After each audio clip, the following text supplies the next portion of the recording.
Serge, est-ce qu'il était, par exemple, pas suffisamment remis de cette petite blessure aux ischio contractée lors du match précédent? Le match d'avant encore. Ouais, je pense que c'est le cas, hein, qu'il n'était pas assez remis. Alors moi, j'ai été surpris même de savoir qu'il pouvait participer à ce match. Il était incertain, effectivement. À partir du moment où vous êtes touché musculairement, parce que je pense que c'est musculaire, alors je crois que c'est l'adducteur, hein, on l'a vu se faire masser sur le côté.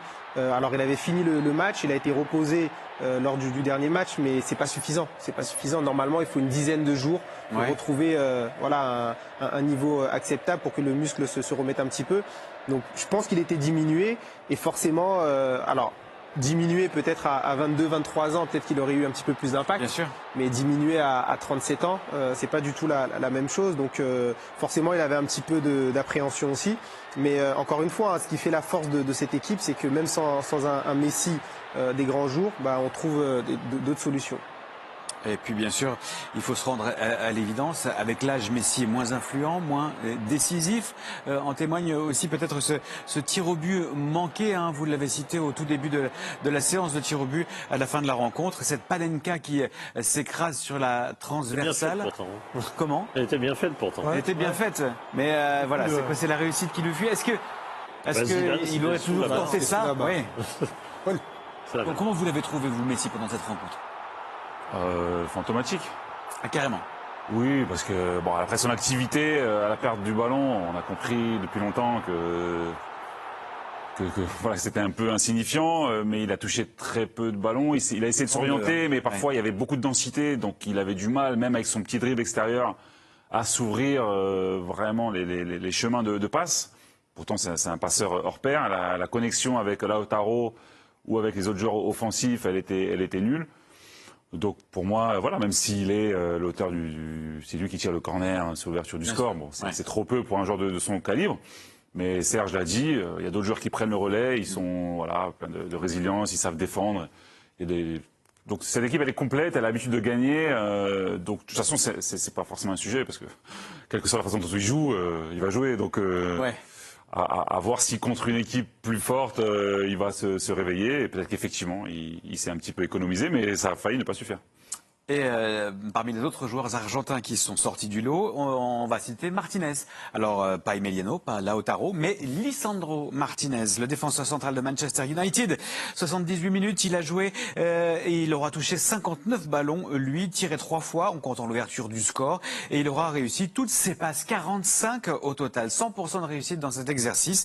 C'est un premier but en sélection qui sonne comme une belle revanche pour un joueur qui aura vécu une saison gâchée, hein, par cette blessure au genou avec Man United. Oui, blessé, donc absent extrêmement souvent avec United. Et du coup, ça apparaît. Alors, c'est toujours le débat. Est-ce que ce sont les meilleurs joueurs d'une compétition de fin d'année? Est-ce que ce sont les joueurs qui ont été bons toute l'année? Ou est-ce que c'est le joueur qui a eu la chance, entre guillemets, d'être blessé et puis de revenir au bon moment?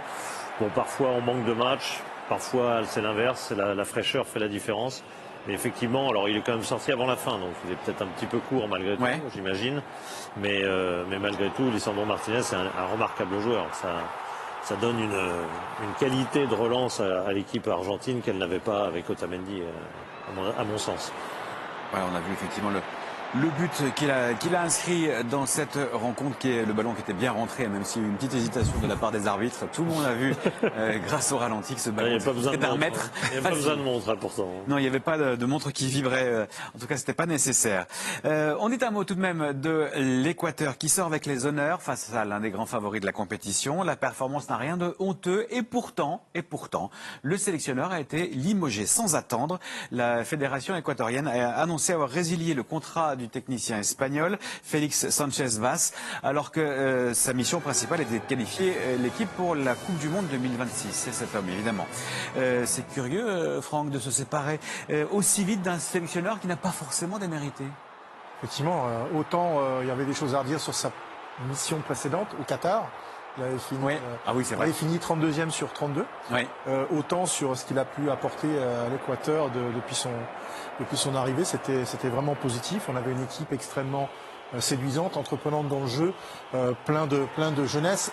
On pouvait se dire même qu'il pouvait enfin s'exprimer parce qu'il avait de la qualité, il avait su assembler cette qualité et puis livrer Voilà, on a eu des matchs remarquables de la part de cette formation.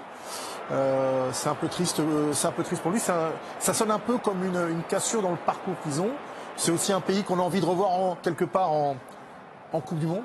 Écoutez, ils sont toujours en course. Hein, ils sont dans la course. Oui, c'est que le début des éliminatoires. Donc voilà, on devrait les voir. Mais c'est dommage de casser cet élan-là. C'est pas qui arrivera derrière. Il y aura forcément des candidats, vu le potentiel de cette formation où il y a des très très bons joueurs. Voilà, ça va faire envie à, je pense, pas mal de sélectionneurs. Et il y avait d'ailleurs, c'était, je trouve, l'une des choses intéressantes dans cette Copa América, on avait des Européens sur les bancs sud-américains. C'est un petit peu nouveau. Effectivement. Mais enfin, il n'a pas été viré parce qu'il est éliminé. C'est-à-dire que sa mission, c'était de qualifier l'équipe pour la Coupe du Monde. Tout à fait. Ça veut dire qu'il était loin d'être en fin de contrat. Et on est loin de la phase éliminatoire. On ne l'élimine pas après une défaite très honorable contre l'Argentine. Ça veut dire que ça ne collait pas. Il y avait un vrai problème. Peut-être un autre problème. Voilà ce que vous pouvez dire sur la qualification de l'Argentine qui retrouve évidemment le tableau final. L'Albi Céleste est la première équipe en demi-finale. Elle sera opposée au vainqueur du match entre le Venezuela et le Canada qui se joue cette nuit. Les autres quarts se joueront dans la nuit de dimanche à lundi.